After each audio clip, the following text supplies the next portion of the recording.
तो फसलें हुई तो ऊंट रुई के ऊंट भर भर के जाते है, 50-50, 100-100, 200 ऊंट।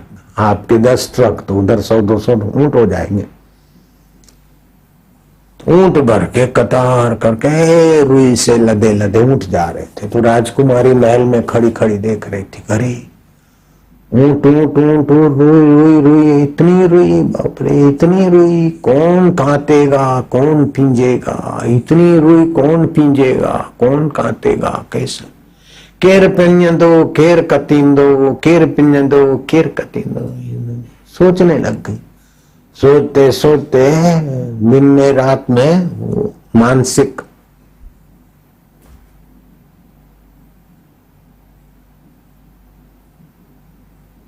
असंतुलन हो गया। दवा कान थींदी मुझे दर्द जी, हकीमन के कहड़ी खबर मर्ज जी। ऐसा क्यों हुआ, इसने ऐसा क्यों करा। सत्य का तो पता नहीं था, और असत्य जो संसार था, मिथ्या जो संसार है, बदलने वाला जो संसार है, वो सच्चा लगने लग गया। दवाइयां, ये इलाज, टूना फूना, अला बांधू बला बांधू, टूना टोटका, लेकिन जब मानसिक हो गया तो टूना टोटका क्या कर लेगा। आखिर नगर में एक संत आए और ढंढेरा सुना कि राजा की राजकुमारी को कोई दवा नहीं लगती, कोई टूना टोटका नहीं लगता।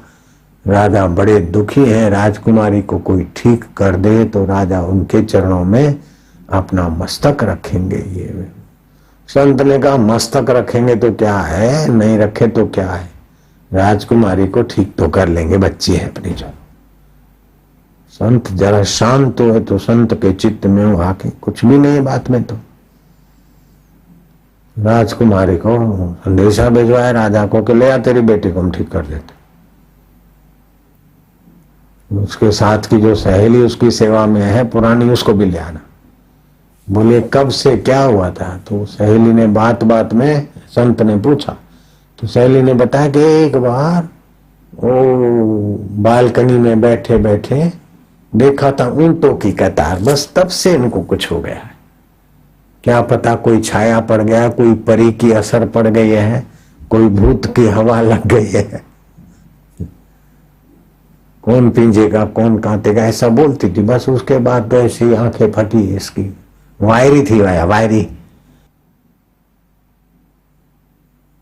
संत ने कहा कि अरे राजकुमारी ऊंट ऊंट ऊंट, अरे रुई रुई रुई रुई रुई, ऊंटों की कतार कतार। तो राजकुमारी ध्यान से सुनने लगी। संत ने देखा ठीक निशाना जम रहा है। बोले कतार कतार, खूब खूब ऊंट, खूब खूब रुई रुई रुई, बड्डियो बड्डियो बड्डियो, रुई रुई कतार कतार कतार। वह गए व्या व्या व्या व्या, डिग डिग डिग डिग डिग लाए, डिग कयूं डिग डिग, वडो पहाड़ पहाड़ पहाड़। के माण्हू बीड़ी पीधी, बीड़ी न चवंदा आहिनि वारे द्वारा, बीड़ी बीड़ी बीड़ी पीतई ऐं उन मोयो उछले छॾियो सिगरेट उन पासे। बाहि लॻी बाहि लॻी बाहि लॻी, महाराज एतो भांजी वही भंबट थी भरी खत्म। राजकुमारी सड़ी वही, बस कोई भी न करते, मां सुठो थियो सुठो थियो सुठो थियो सुठो थियो। राजकुमारी के खोपड़ी से टेंशन उतर गया और ठीक हो गई। तो ये जगत क्या है, रुई का ढेर है। हेॾा माण्हू कीअं हलंदा, ही कीअं थींदो, ही कीअं। अरे पैदे हुए जिए और सिर्फ मरने जा रहे, और क्या हो जाएगा।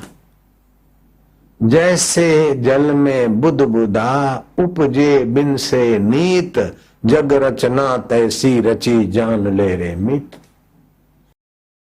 पानी में लहरें, अरे इतनी लहरें इतनी लहरें, इतने बुलबुल इतनी झाग, क्या होगा क्या होगा। अरे जैसे हुआ ऐसे छू होता है, फिर होता है होता। तेरा विषय नहीं है झागों को, लहरों को, बुलबुलों को देखना। तेरा विषय कि इनकी गहराई में पानी, समुद्र के गहराई में ज्यों का त्यों, ऐसे सृष्टि के गहराई में और हमारे गहराई में आत्मा परमात्मा ज्यों का त्यों साक्षी स्वरूप मन तू ज्योति स्वरूप अपना मूल पहचान। तू आत्म ज्योति है, अपने मूल को पहचान। ईश्वर को पाने के लिए आया, झूठ बना बना कर मर जाने को आया, गाड़ियां चला चला के मर जाने को आया, दुनिया को खोपड़ी में डाल डाल के परेशानी लेने को आया। मनुष्य जन्म का फल ये है कि अपना उद्धार कर ले, मर जाए फिर भूतों के भटके, अथवा किसी के गर्भ में आए, गर्भ मिले न मिले तो उसके पेशाब में बह गए, गटर में चले जाए। तो डमम डमैया की ऐसी तैसी, तुम्हारी जिंदगी की ऐसी तैसी, पेशाब में ही बहना पड़े, ऐसा ही जीवन हुआ तो तुमने क्या जिया? बीमार होकर मर गए, लाचार होकर मर गए, संसार को खोपड़ी में डालते डालते मर गए, तो मनुष्य जीवन तुम्हारा व्यर्थ, माँ का गर्भ धारण करना व्यर्थ, पिता का परिश्रम व्यर्थ, मित्र और गुरुओं की सेवा सब व्यर्थ कर दी मूर्ख तुमने।